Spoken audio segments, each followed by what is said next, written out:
world. Dr. Dan Graham coming at you once again this week, April 22nd. Beautiful day. I already went for a swim and we are on top of the world. Like and subscribe this video on Dr. Dan the Man. This is the YouTube channel for the latest news in health and fitness, and also Body User's Guide, where we try and create a format of my different tips and tricks on how to treat this body good throughout life. But anyway, today we are going to go over herd immunity and what that means for coronavirus, whether you've had it, whether you haven't had it, but what it means for the future, now, summer, fall, winter, what is coming for us. So like and subscribe.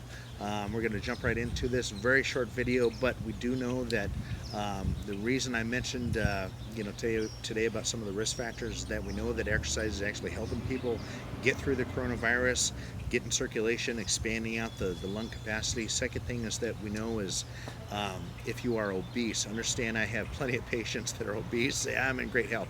No, you're not. Okay, that breeds type 2 diabetic issues, heart disease.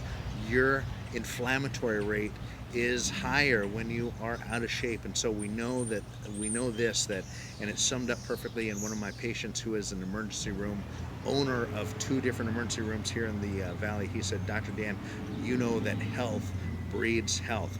If you are healthy, you're probably going to skate through this thing with no issues with the coronavirus. But let's get into the bottom line is this: what does herd immunity mean, and what is going to be coming in the future? So basically, if you I wanted to kind of do this video because it's kind of a weird time with social distancing and quarantining, and we're seeing even from Robert Redfield in the CDC made a statement today that they might create a task force in order to trace people, and they're talking about 300,000 people possibly in this task force to trace people that have the coronavirus. And this is kind of scary, but understand this: if you are social distancing, if you are wearing your mask in the grocery stores, which is perfectly fine, probably going to help with transmission of the virus. It does cover the nose, cover the mouth, but I bet you don't even think about when you're taking it off and your fingers touch it and then you're touching your eyes and everything else. Whatever you're breathing through that filter is now going to be all over your fingers and whatnot. And plus, we do know from a research article that was released today that the virus is chock full and living in the mucous membranes of the eyes of patients when they are getting infected. So masks aren't helping with that. Bottom line, long term, what does this mean? What does herd immunity mean? If this is the first time you've been hearing this, but obviously you aren't my patient, you have been paying attention to the years of radio shows that I've done here in the Phoenix area.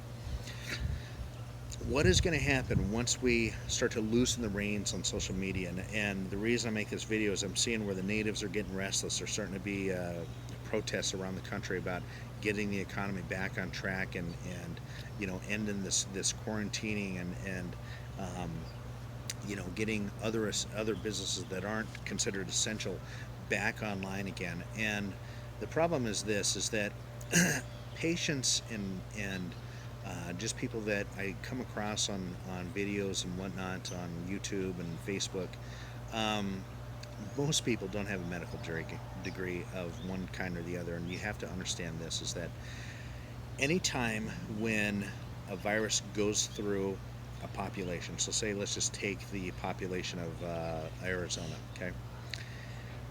If I get the coronavirus and I live through it, then I'm going to create antibodies for it. Same thing with my neighbors, my friends, my family.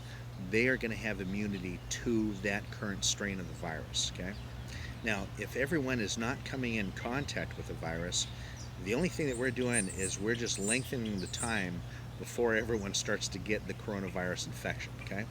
So the bottom line is this: is if you think that you're going to be coming out of your house and you think that you're doing the best thing that you can do, wearing your mask and that sort of thing, that you will not come in contact with the coronavirus, probably not get an infection, guess what? You are a fool. And the reason I say that is this: is that whether the coronavirus hits you now or hits you in the future, or whether there's another strain that comes out in the winter, you will come in contact with the coronavirus. Just like we had West Nile and H1N1, H2N2, bird flu, SARS, MERS. Coronavirus has been here before.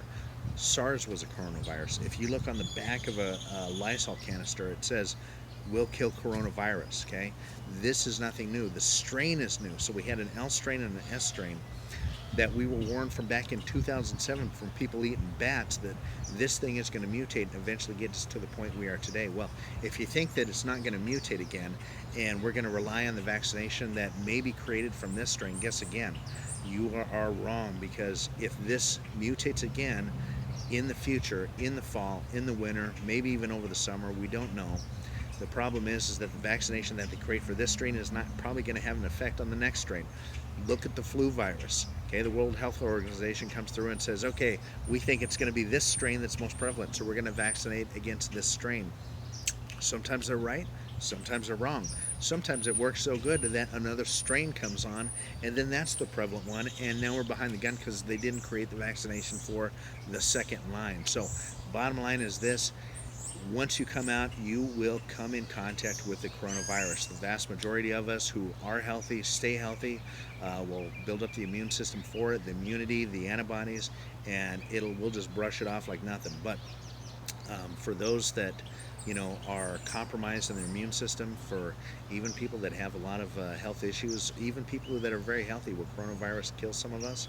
Absolutely. That is just the way things go in the world. But bottom line is this: is that we need to realize what herd immunity is, and if the herd doesn't have an immune system built up to this virus, then as that virus starts to go through the herd, the people on the inside are going to get it, because the people on the outside haven't got immune to this virus. So anyway, take it from a know-it-all who tries to know it all. For your health and fitness, Dr. Dan Graham. Thank you very much.